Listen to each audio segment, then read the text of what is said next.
Why Newark? I was raised in Newark. My sisters and brothers and nieces and nephews are in Newark. I fell in love with fashion in Newark. All of the experiences that really shaped the woman that I am today happened in Newark. And my mom always told me as a kid that charity begins at home. That if I had anything to give, then I had to start giving it at home.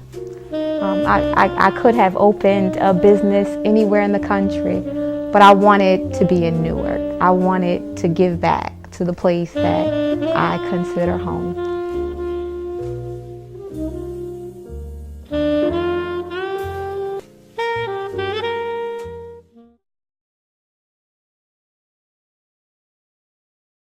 Good afternoon and welcome to another edition of Kim's Corner. I'm Kim Brown, your host, and today I have with me Miss Laprice Weatherington, who is an educator. And as you know, as you can see on my shirt, it is the month of April, and April is Autism Awareness Month.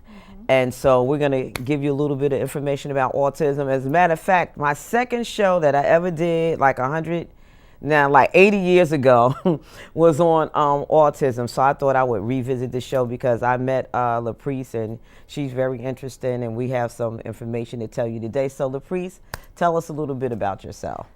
My name is Laprice Weatherington. Yes, I am an educator, have been for the last 15 years for Newark Public Schools. I've worked with children from every range from autism to Down syndrome to multiple disabilities to learning disabilities, so ran the whole gamut in the last 15 years. Okay. You also are an author of a book, you told me. Yes, I did. I co-authored a book entitled #Help Me, and it's actually a parent's guide to navigating the school system, and just expectations of what the teacher expects, and working as a partnership with the parent as opposed to not being partners, let's say. It's just a good book for resource for parents of children with special needs. Okay, so let's get back to autism. I know you work at JFK, and I've been to that school several times, and they have a wonderful program there at JFK. I think I was reading the statistics. I think nationwide is 1 out of every 65. Yes, something that's like born that, with autism, but in the state of New Jersey is 1 out of every 45. Right. Do they really know what causes autism?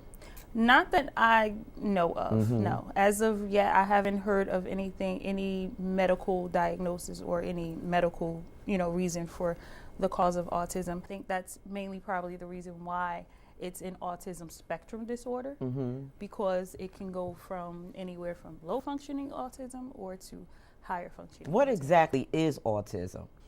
So autism is a developmental disability. Can you know if your child will be born with autism? No. No. Okay. There's been an argument about, external things that might impact your child. Is it something that maybe a parent can do differently while their child is in utero? Probably not. So that's where the mystery comes in. We don't know. So a parent can do anything and everything, the right way by doctor's orders, and you just don't know. Now, what age are usually children diagnosed with autism? So what are the ages? Normally children are diagnosed with autism around age 2.5, 3 years old. By that time, and that's the reason why it's developmental, because by that time, certain things should have happened in their child's life. That hasn't happened yet. That hasn't happened. For example, speech delay. For example, what about motor skills? Motor skills, fine motor skills, just different developmental things that a child by that age should be doing, but they're not doing. So, you would take your child to the doctor, and, you go through the gamut of specialists, and then there is a list of characteristics that a child with autism would have. And 9 times out of 10, if your child fits within that range, then that would be their disabling condition. Okay, it's interesting because I don't know, I guess I was ignorant to it, but I found out that in family members that they had 2 or 3 children, that were autistic. It was some brothers and sisters. I worked with a brother and sister pair that were autistic, and I just found that unusual that, you know, the brother and the sister had autism, and a couple of the siblings didn't, and maybe another one did. Maybe 3 out of the 5 of them were born with autism. Right. So, I mean, not to say that it can't happen, but like I said, there's a list of characteristics. So, let's say, for example, the little girl or the you know, or the brother might have a set of characteristics, and the other sibling might have a set of characteristics. Now, they may not have the same characteristics, but they, you know, have some similarities. So, with that being said, you know, the doctor may say, you know, that this child is diagnosed with autism. You know, because, and then the other thing is too, like autism is kind of like a sensory disorder too. Like you might see some children who are sensitive to hearing, children who are sensitive to sight, Light, children who are, things. exactly, who are sensitive to taste and smell and things like that. So then there's just a whole lot of things that are involved when you know, diagnose a child with autism. I guess that's the mystery of it all. Yeah, I had one, they call it stemming. And I had one that stemmed off of me, and it was my hair color. And he just kept staring at me. He was staring at me, was like, he's stemming, because he happened to walk by my room that I was in one day. And he just like, and he wouldn't leave, and all day he would escape and just come and just stare at me. So I don't know what he found interesting or disinteresting about me, but he just kept all day. He just kept coming and just standing in the door and just, he was like. Yeah. They are an interesting group of children to teach. They are, I'm sure they're an interesting group of children to have in your home. So, yeah, like that self-stimulatory behavior. You know, there's external things that stimulate us, or things on the inside that might stimulate us, and that, you know, people might find a little strange as well. But we know how to control it. Let's say the young man that just kept coming by your room can't control it, you know. So I'll hear my colleagues say something like, you know, well, she has to have this particular item before she can move on, or he has to put the chair in under the desk. Yeah, like obsessive kind of obsessive compulsive behavior. Because I knew of a child, I don't know whether he had been diagnosed yet, but he did have some signs. Everything had to be in order. And he would not stop until he had like all the crayons in order. He just had this order thing going on, and everything had to be set up and balanced in order. And he just became, it's almost like it was an obsessive compulsive type of behavior. Right. I feel like as a classroom teacher, like it's not necessarily a bad thing if the children have that structure in their life, because I had a student in my classroom last year who could run my classroom because he knew what happened in the morning time. When he came through the door, he grabbed his ID. Like he knew exactly what to do throughout the day. Like he, you know, that structure worked for him. But with the OCD, when it interrupts your life and you can't do anything else, then you have a problem, I think. But I don't know. They're a very interesting group of people. I love them because, you know, just to see what's going to happen, you know, the next day or the next hour. It's just interesting. And then you have some children who are verbal. Yeah, because at least you know that they do have, you know, some kind of condition. You just can't explain it with the other ones who aren't supposed to have a condition that kind of act that way. But, you know, yes, you know what I mean. Yes. So, yes. Yeah, it kind of gives you an allowance, you know, to allow them to, you know, be who they are. You have more of an understanding. Yeah, you have more of an understanding. It's funny because I worked with a student one day, and somehow we were watching what's the CNN 10, and they do all the news headlines. Right. And then for some reason I started talking about Cuba. I don't know what was going on at that time. And this kid was amazing. He gave me like the whole history of Cuba. He was telling me who Castro's brother was. Now at the time, trying to get him to do his work, he wouldn't work. He would like just like stare and just like space out. You know, he had to keep, you know, redirecting him. And when I mentioned Cuba, I don't know what happened. Came alive. He gave me like the whole history of Cuba. He was telling me things that I didn't know. He was telling me who Castro's brother was, and I was just like amazed because I found out that some of them have a really high intellect. It's almost like they're geniuses, you know. And, right, and in some that of them area. are. They're geniuses in that area. When you say things like, there was a young man that I had in my classroom some time ago, and he had this fascination with cars. And he could tell you about anything about a car, what you need to make it go, how to fix it. I said, and he was only like 11. So it's like, okay, so you're 11 years here on life, so how much time, I'm wondering, like, how much time do they spend just learning about these things? And like, what does that look like for them? Do they spend hours on a computer, or, is it just, I don't know, but it's something like that. Higher functioning autism, they call it, like pervasive developmental delays, because they just focus on the one thing, but they're pretty normal in all the other areas. So, there's different titles, for different things. Where could a parent go to get help? What type of resources? I know I went on the internet. I think it was autism.org or something. New Jersey. AutismNewJersey.org. Yes. Yeah, or it's autismnewjersey.org. And they just had a whole list of resources. It had it broken down into the different age groups, from infants all the way up to adults. They had medical care, how you can get health care, for transportation. So they do have a lot of services. Do you know any particular organization in a particular one? So I think depending on the needs of the child, will you then, just like any other parent, will you then begin your research? So for example, if you need transportation for your child, if your child has an IEP, then normally 9 times out of 10, if they attend school, transportation is already incorporated in their IEP. So they'll get transportation to and from school. That's a given. But if you have a child with a disability and you ride on public transportation, New Jersey Transit has this wonderful program where you could get a reduced fare card and your child can ride at a reduced fare on the bus. So those are one of those things that can help parents out. So I think it really depends on the need of their child. I know summer is coming up, so parents are going to be looking for summer programs. And so the ARC of Essex County has a wonderful program. Even other counties, they have wonderful programs where summer programs, and parents can sign their kids on for summer programs, and it can be with They also have camps too, right? They have camps for them. Yeah, but that costs money. Okay. So that's not a freebie. No, that's not a freebie. That costs money. However, there are grants that are available, and there are scholarships that are available. But if you don't know that, you don't know. Exactly. And you have to get in there early, because the parents who do know have already signed their kids on. But yes, so those camps, or day programs or overnight camps, if you want, are available to you. Yes, they do cost money, but there are grants and scholarships that you can apply for as well. Now notice I worked with some children too that were nonverbal.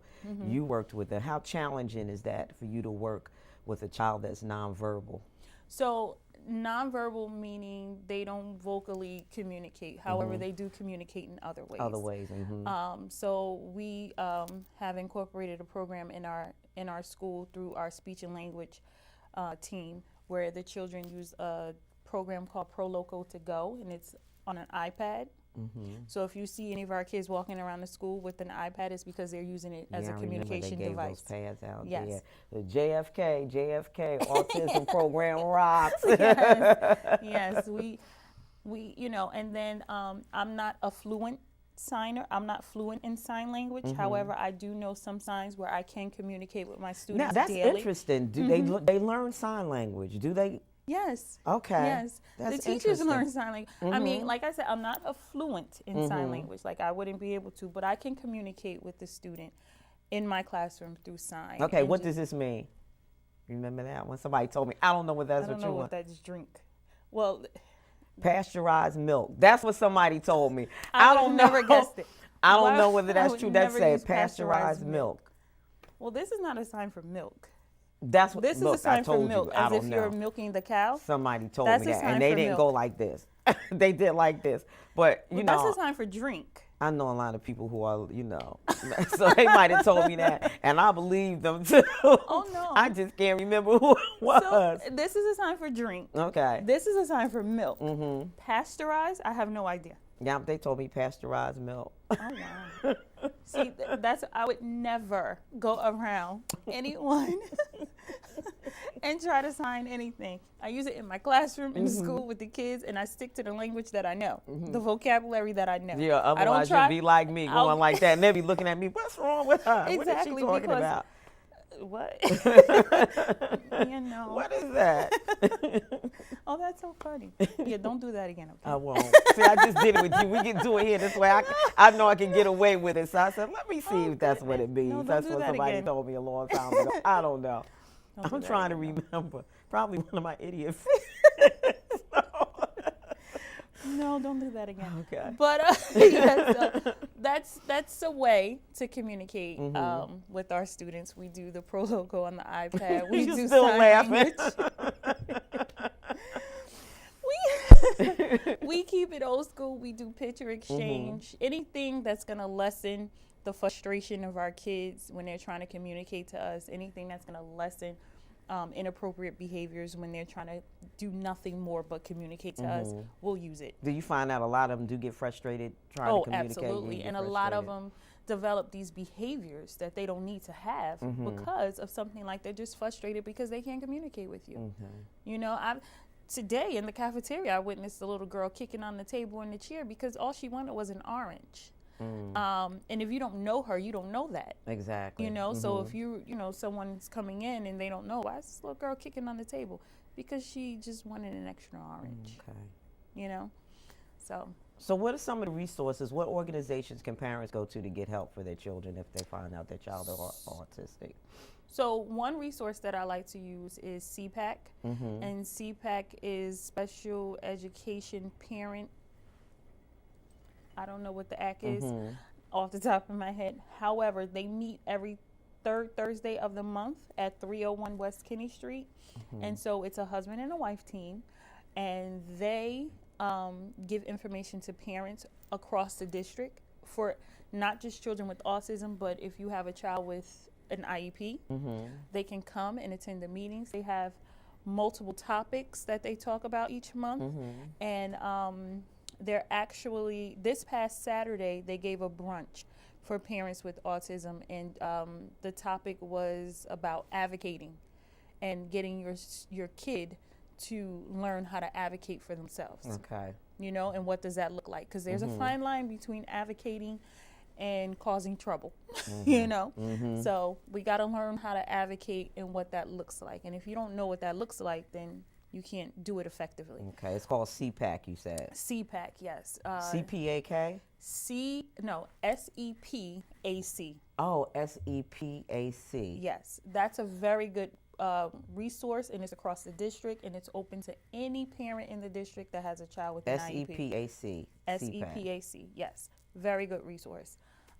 There's another young lady that I work closely with. She's from SPAN.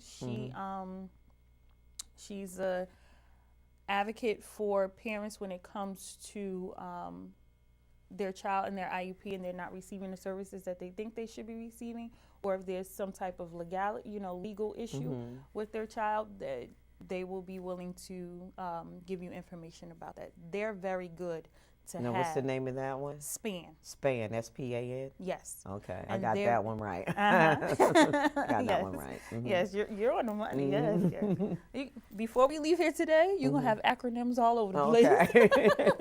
So, but they're very good in the sense of any questions that you might have as far as legal ways to go. Because I will tell you this, North Public Schools is a very large district, and we're not always, how can I put this?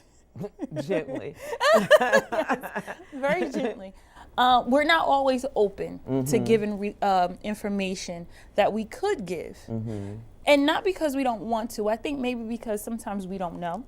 And I think that's across the board. I don't even think that's with the school system. I noticed that with other organizations and other areas, just a lot of things that's going on in Newark as a whole. A lot of times I noticed that the information just doesn't get out there or it gets to certain people? Right. It gets to certain people. But on the flip side of that, it will ruffle some feathers, because it's like, as a parent, you have my child here in this school for 6.5 hours a day. They spend a very large amount of their time, a very large amount of time with you. So if there's something that I need from you, then why not give it to me? Why not share that information with me? I think sometimes being, dictators and dictating what's going to happen and what's not going to happen, that's against the law, if you want to be honest about it. You can't do things like that. You can't do things like that to parents. You can't do things like that to your child's teachers and their case managers and things. Like, I feel like if we have an open and honest relationship with our parents, they'll give us nothing but honesty back. That's all. Anything other than that, I can't. I don't know. But I just think that, like I said, it's not because we don't want to. It's just sometimes we just don't know. What's the youngest age group that you've worked with, or the youngest child that you work with? Do you do individual? Do you do home visits? Yes. Also, okay. So I'm also an independent contractor for NJEIS, which is New Jersey Early Intervention Services, and so I go into the home and I offer early intervention programs, because I feel like, as a parent, I have my own daughter. She's 12 years old. As a parent, I feel like the first teaching comes from home anyway. But with our children with special needs, sometimes the parents don't really know how to attack that, or sometimes they're feeling a little guilty about things.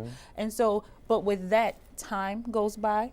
And so by the time you come to grips with what's going on with your children. Are some of them in denial?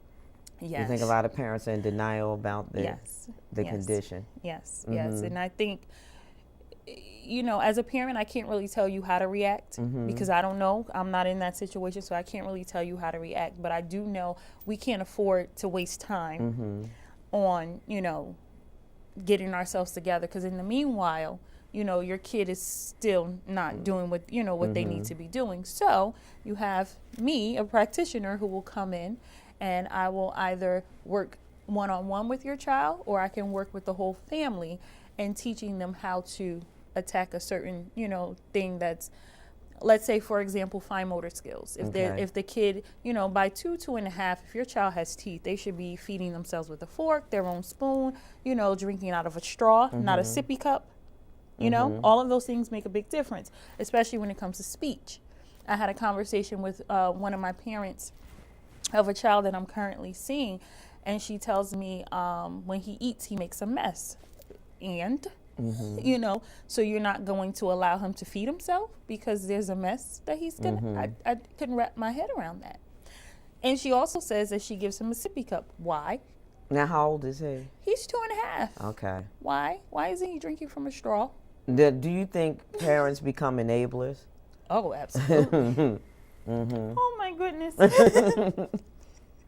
So my younger self would just be so upset, because I can't fathom, like, why would you because he already has a difficult time anyway, a condition. So what you want to do is help them to grow. Exactly. You want them to grow.